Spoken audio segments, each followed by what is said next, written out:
Hello বন্ধুরা, welcome to my channel child educare. আজকে আমি ষষ্ঠ শ্রেণীর ভূগোলটা পড়াবো। তো সেখান থেকে দেখো, প্রথম অধ্যায় আকাশ ভরা সূর্য তারা আমি এর আগে শুরু করেছিলাম।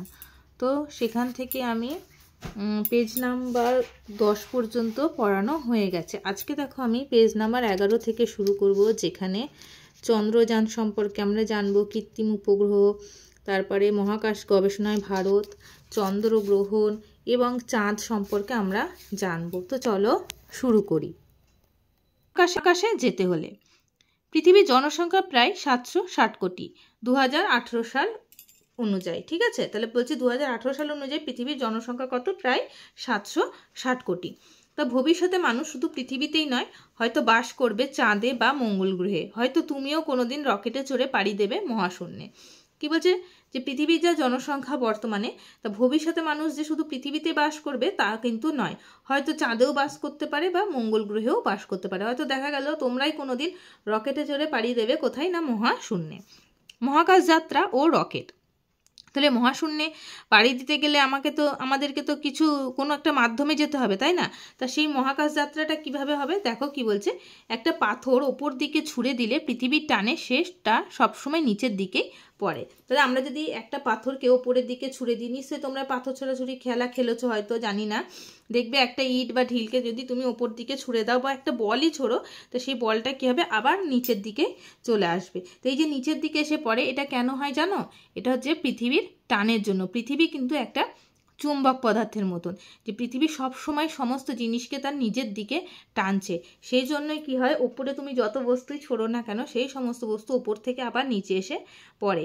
এমনকি আমরাও কিন্তু এই যে পৃথিবীর মাটিতে বাস করছি, আমরা কিন্তু বাইরে ছিটকে যাচ্ছি না। সেটা একমাত্র কারণ হচ্ছে পৃথিবীর এই মাধ্যাকর্ষণ টান, অর্থাৎ এই পৃথিবীর চুম্বকের মতন আমাদেরকেও কিন্তু তার নিজের দিকে টেনে রেখে দিয়েছে।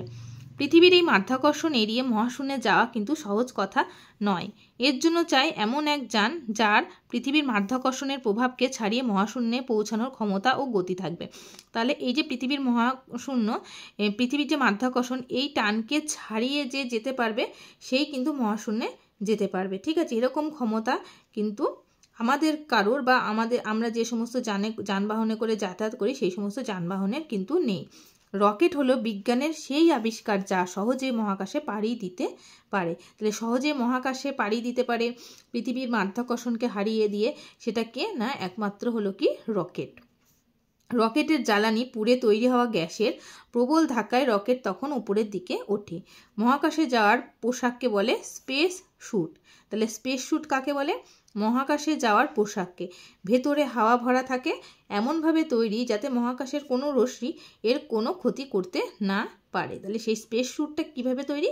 ভেতরে থাকে হাওয়া ভরা, আর এমনভাবে তৈরি থাকে যা মহাকাশের কোনো রশ্মি, মহাশূন্যে বিভিন্ন রকমের ক্ষতিকারক রশ্মি থাকে। ঠিক আছে, তো সেই সমস্ত রশ্মি যাতে যে যাবে তার যাতে কোনো ক্ষতি না করতে পারে, সেই জন্য সেই স্পেস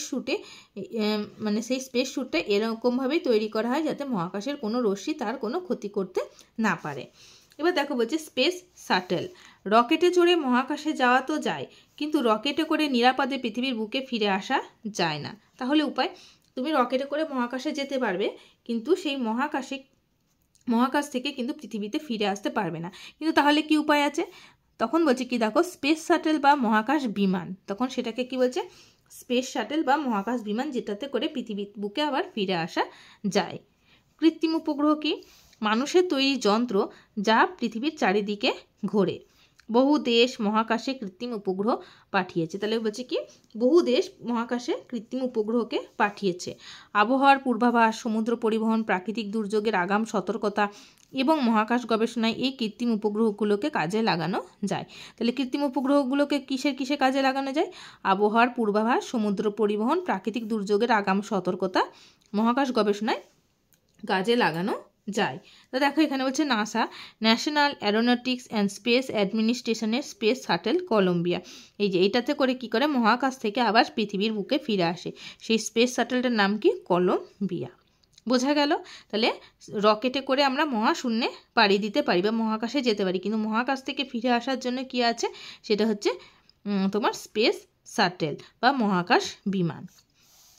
আমেরিকা যুক্তরাষ্ট্রের মহাকাশ গবেষণা সংস্থা নাসা 2012 সালে কিউরিওসিটি রোভার মঙ্গলে পাঠায়। তাহলে নাসা 2012 সালে কোন কৃত্রিম উপগ্রহ মঙ্গল গ্রহে পাঠায়? Curiosity rover. মঙ্গলের মাটি, জল, আবহাওয়া, প্রাণের অস্তিত্ব সংক্রান্ত গবেষণা ছিল এর মুখ্য উদ্দেশ্য। তাহলে কিউরিওসিটি মঙ্গল গ্রহে গিয়ে কী করেছিল? মঙ্গল গ্রহের মাটি, জল, আবহাওয়া, প্রাণের অস্তিত্ব সম্পর্কে গবেষণা করেছিল। মঙ্গলে প্রাণের অস্তিত্ব অন্যান্য অভিযান সম্পর্কে তথ্য সংগ্রহ করো। তোমাদেরকে বলছে তোমরা পেপার কাটিং থেকে সেগুলো তথ্যগুলো কিন্তু পুরনো পেপার সংগ্রহ করে সেখান থেকে এই তথ্যগুলো জোগাড় করতে পারো। দেখো এখানে একটা ছবি দিয়েছে, কিউরিওসিটি রোভারের সমস্ত কাজকর্ম বিজ্ঞানীরা করছেন। এবার দেখো বলছে কি ইসরো।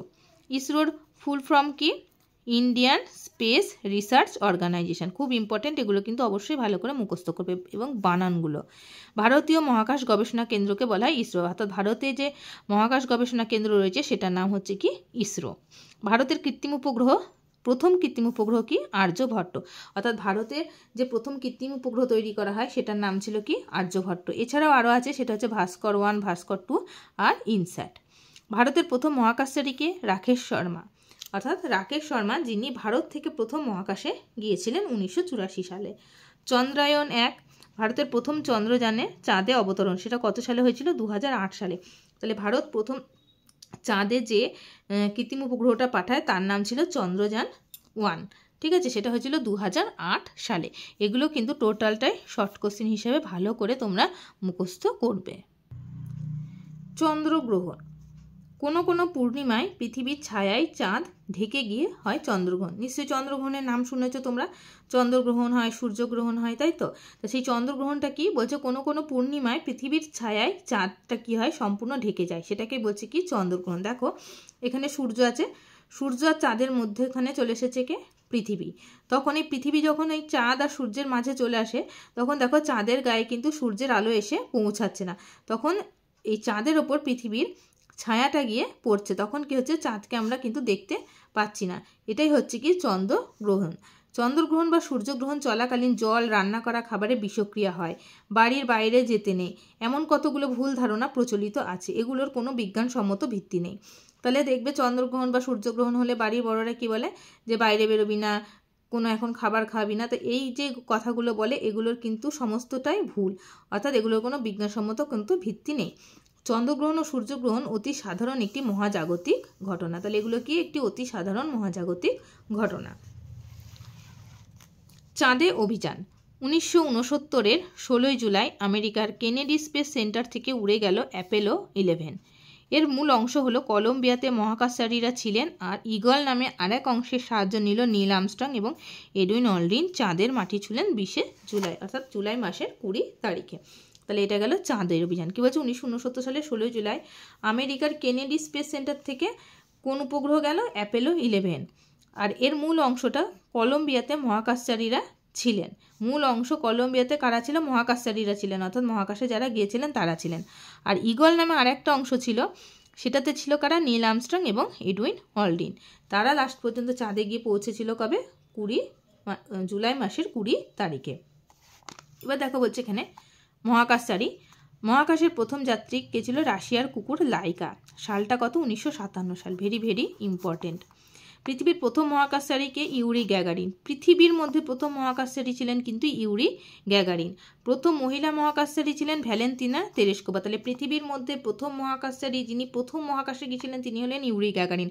আর প্রথম মহিলা মহাকাশচারী কে ছিলেন? Valentina Tereshkova. এরা হচ্ছে পৃথিবীর মধ্যে প্রথম যারা মহাকাশে গিয়েছিলেন। আর ভারতের প্রথম মহাকাশচারী কে পড়লাম আমরা? রাকেশ শর্মা। এবার দেখো হচ্ছে কল্পনা চাওলা প্রথম ভারতীয় মহিলা যিনি মহাশূন্যে পাড়ি দেন। আর মহাশূন্যে পাড়ি দিয়েছিলেন ভারতের প্রথম মহিলা, যিনি কে? কল্পনা চাওলা। সালটা কত? 1997 সালের 1 ফেব্রুয়ারি। আর তারপরে নেক্সট দেখো বলছে সুনিতা উইলিয়ামস।